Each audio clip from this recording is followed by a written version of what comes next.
the court. And so what I'm going to do, I'm going to drive and tell you a little story as I do it. So anyways, what happens, I have all my papers and stuff here.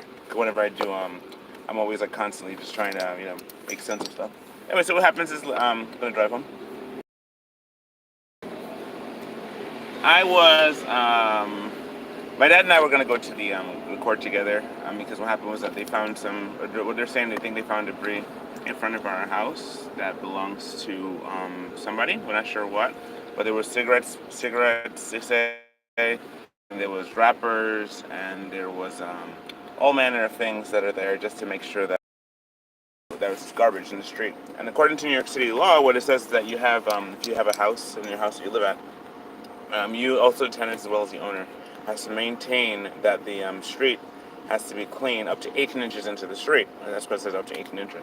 So what happens is that's like a foot and a half. 18 inches is like 12 feet plus 6 is 18 inches. So a foot and a half into the street, because according to some places where you live, but some places, where we live, it has it where, they have street sweepers. So twice a week, we have to move our cars, right, off the street to the other side, called alternate side parking. And after you go to alternate parking, you have this thing where, in alternate parking, you have this thing where you have to move your car, and then the street sweepers, just things that they have this little, they come and they brush the streets, and they clean the street. And if your car is there, they'll give you a ticket. And so, what happens is like pretty much here, if you get a ticket, for it depends on how much it is, but in this situation here, this one is only for $50. And so, this is my Wednesday, and what happened was my dad and I were going to go together, but my uncle, he passed away, so I lost one of my uncles, and one of my cool uncles. He passed away, and he's in the home country, Dominica, right now. So my dad, he's there, and I'm here, and so on behalf of my father, I'm just kind of taking care of this business right now. Anyway, so long story short, what happened is, I went in there and not knowing what to do because, one, I wasn't there to see the violations, happen. And not being there to see the violations happen, I have no frame of reference. I have like just a minimal frame of reference as to what to do, and what's it about. Because when you really think about it, I wasn't there. That week was we were actually. Okay, I'm gonna see if I can zoom in. Okay, cool. I can zoom in. Oh, that's cool. I can zoom. All right, let's zoom it. All right, zoom it and position. Okay, cool. All right, cool. Okay, so what happens is like my situation was that we was that Sunday we were at my nephew's wedding. My second nephew, he got married on April 23rd. So what happens is that we came back and we stayed home the Monday, and then the Tuesday we came back and I had a meeting with one of my friends. Her name is Carla, and I got a chance to put together my art at Carla's workshop. Up and they have like a freedom dance type thing. So that was pretty cool. Anyway, so what happened was that today, I went to the courthouse, and in the courthouse, I have no idea what to frame of reference. So I talked to my dad. I called him last night. I was like, Dad, what should I do? Because I'm gonna go and represent you, so I'm gonna represent, but I'm not sure exactly what to say. He said, well, do the best you can. And I said, okay, well. So at first it was like, I was I talked to my son too about this yesterday. I said, I gave my son a mystery assignment. I say that every dad needs to give their kid a mystery assignment that they don't help them with. Just kind of give it to them and let them figure it out. It'll build character, and it really does. So what happened was that I gave my son to fix the front door. I said, here you go. There's the front door. Those cushion doors. As it closes, it goes, those kind of things. Well, we have a metal cushion door like that, and what happened was we allowed him to. I told him to go do that, and so he worked on that all day. So here's my mystery assignment my dad gives me, is to go and fight the powers, about this whole thing regarding the debris. Now, I don't have that much information, So what I'm considering is I'm considering looking into how to negotiate, because right now what happens is that they give you. So what happened? My steps were this: I went to the place, I walked into the place, I went up to the floor, which is the third floor in this building, and when I got there, they showed me how I have to go pretty much stand in line and present my case. They gave me several options. It says, one, you can do this option here. You can go ahead and present one. Two, you can postpone it, which I really wanted to postpone it. But my dad also sent me here to represent him. He gave me a note that says, I'm here to represent him on this. I said, well, you know what, I best represent him, I guess. So I haven't called the judge yet, because what happened was they say this, they give you the paperwork. Then after they give you the paperwork, you are sent you are sent to, you have to wait. And then I have to, between, what right now time is about 10 o'clock in the morning. And so between 10 and 2, I got to call the judge. The judge didn't call me back. And so they told me to go home, get settled, get your best defense on, and then contact them back, you know? So anyway, what happened is like I am just on my way back home at this point, and I'm just like, just driving from the court.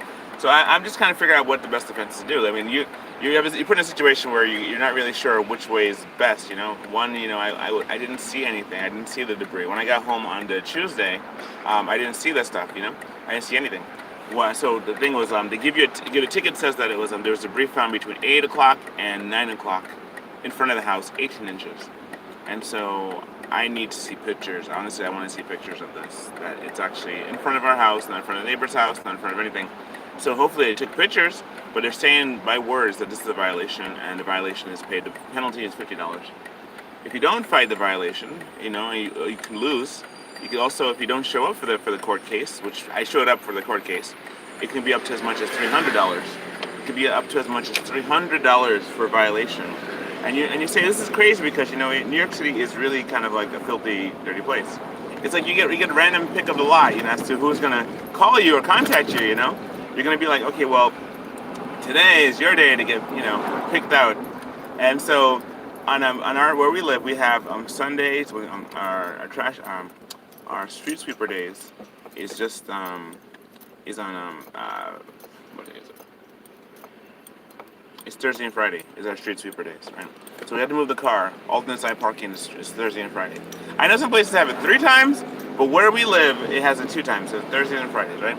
And so what happens is that you have to move the car, and you got to pretty much fight with your neighbors. One thing I don't understand too, when you think about the neighbors, some of the neighbors they hold spots, you know, and that's not good. You shouldn't be holding 2 spots with 1 car. That's just, you know, in a world of shortages and what's going on, you don't want to maintain that kind of scarcity. It's like, you know, it's not fair. It really is not fair. Because what happens is that you are taking up 2 spots when you can, in fact, you can just take up 1 spot and let the other person find a spot anywhere else, you know? But then that's kind of spreading to the neighborhoods, and it's becoming where everybody's like holding spots for themselves. Everybody's holding spots and they're just, you know, doing whatever. What is up? What are you doing, honey? What are you doing, honey?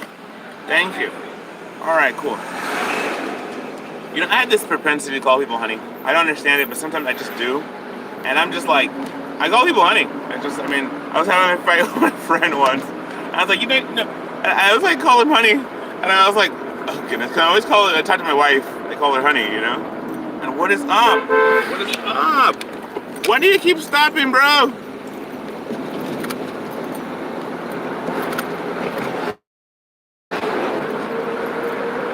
Alright. Gone from the honey stage.